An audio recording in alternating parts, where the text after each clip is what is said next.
Bonjour Emmanuel et bonjour à tous. Réflexologie, sophrologie, yoga, tai chi, feng shui. Il y a plein de méthodes pour se détendre, pour se vider la tête. Et Emmanuel, que l'on va rencontrer, a lui aussi une technique particulière pour s'évader, pour s'oxygéner, pour se faire plaisir tout simplement. Manu, bonjour. Bonjour Yann. Comment ça va? Très bien et toi? Écoute, je parlais de différentes techniques qu'on peut trouver pour se détendre. Moi la mienne. Je crois que ça parle. Voilà. C'est la pêche à la truite. La pêche à la truite, on est où? On est au bord du Prunel. Au bord du Prunel, et on va dire entre Bastardicaccia et Tola. Pour pas être trop précis, le pêcheur n'aime pas dire où il va pêcher. Ça fait longtemps que tu pêches? Ça fait, oui, bientôt 30 ans. Alors au début? Donc, au début, c'est pour prendre du poisson, remplir la musette. Et puis avec le temps, ça change un peu. Parce que la pêche, c'est pas que prendre du poisson. C'est vraiment découvrir d'abord des paysages sublimes, mais c'est aussi se vider l'esprit, ne plus penser à rien. C'est des grands moments de relaxation en suivant la rivière est ton chemin. On va essayer de remonter le Prunel, le pêcheur remonte pour pas faire peur aux poissons. Et on va adopter une technique aujourd'hui. On va pêcher au toc pyrénéen. En fait, c'est une technique de pêche au appât naturel, on va pêcher au vert. Et la technique, c'est fil toujours tendu dans l'eau, pour laisser dériver l'appât le plus naturellement possible. On a la technique, on a le matériel, on a l'envie. Il manque qu'une chose. La truite. On croise les doigts. On y va.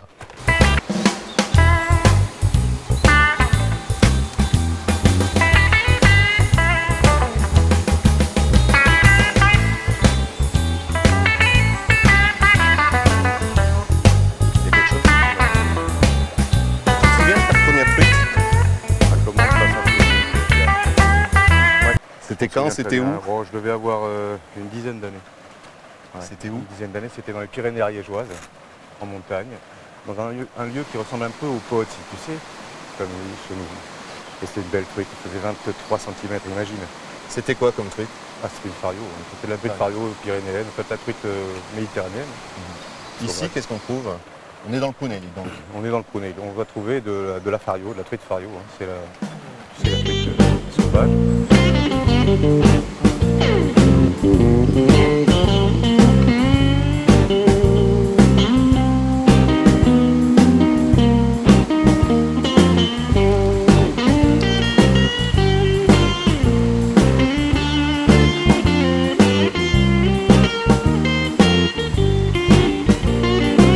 Un ou deux?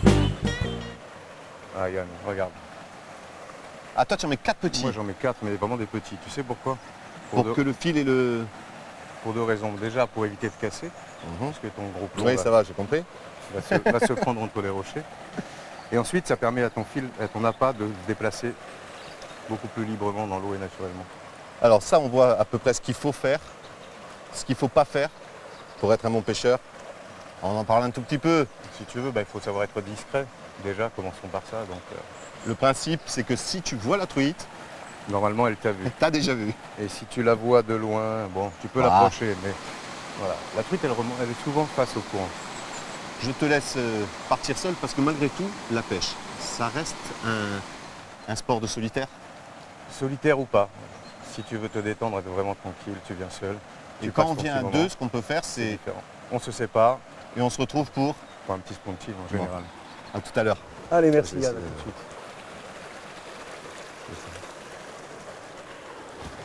Ne les prends pas toutes, hein.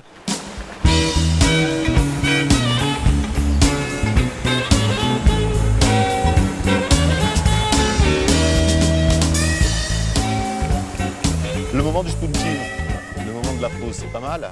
Ça va être un moyen pour nous, je coupe à la main. Ouais. Ça va être un moyen pour nous de parler d'une autre passion. Oui, c'est vrai. Alors la pêche, c'est la passion de 20 ans. Et ça, c'est beaucoup plus récent. On va t'appeler Petit Scarabée. Ah, je vois que tu t'es renseigné. Tu es Petit Scarabée depuis 2 ans, c'est-à-dire qu'on t'a formé. Oui, j'ai été formé par un ami qui m'est très cher, que je peux citer, qui s'appelle Antoine Tramine, qui est un ami vraiment très cher, qui fait des couteaux. Et j'ai toujours adoré moi les couteaux. Et en fait, un jour, vraiment par hasard, j'ai osé lui demander « Est-ce que tu veux bien m'initier ?» Et à ma grande surprise, ouais. Comment te vient l'idée d'un couteau?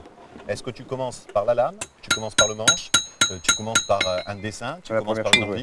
La première chose, ça va être de le dessiner, oui. De le dessiner, de trouver une forme qu'on trouve assez esthétique. Après, il faut lui adapter les proportions pour que la lame puisse entrer dans le manche et autres. Et ensuite, c'est la lame. On démarre par la lame vraiment parce que c'est elle qui va guider La forme du manche. la forme du manche, Si on veut faire un couteau, la taille.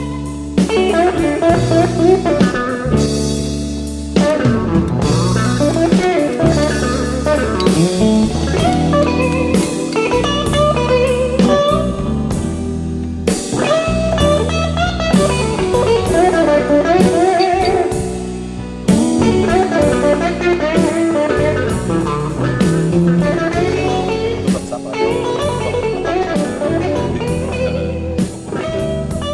Pour un amateur qui comme moi, ça fait une trentaine d'heures. Ouais. quand on aime, on compte pas. Ah oui, c'est un plaisir. Et puis, il y a la forge entre amis, enfin là, en l'occurrence avec mon ami, il y a aussi tout le travail que tu réalises seul, dans ton atelier, tranquille, détendu. C'est un peu comme la pêche. Il y a le moment où on est seul, détendu dans son coin, le moment où on se retrouve pour manger un bout. Oui, complètement. Moi, depuis tout à l'heure, je mange, toi, J'ai pas vu. encore. Allez, Ah bon, on je attaque. crois que- Merci. À bientôt, Manu. À bientôt. En ce qui nous concerne, on se retrouve la semaine prochaine pour une autre rencontre, un autre lieu et bien sûr, une autre balade. Salut.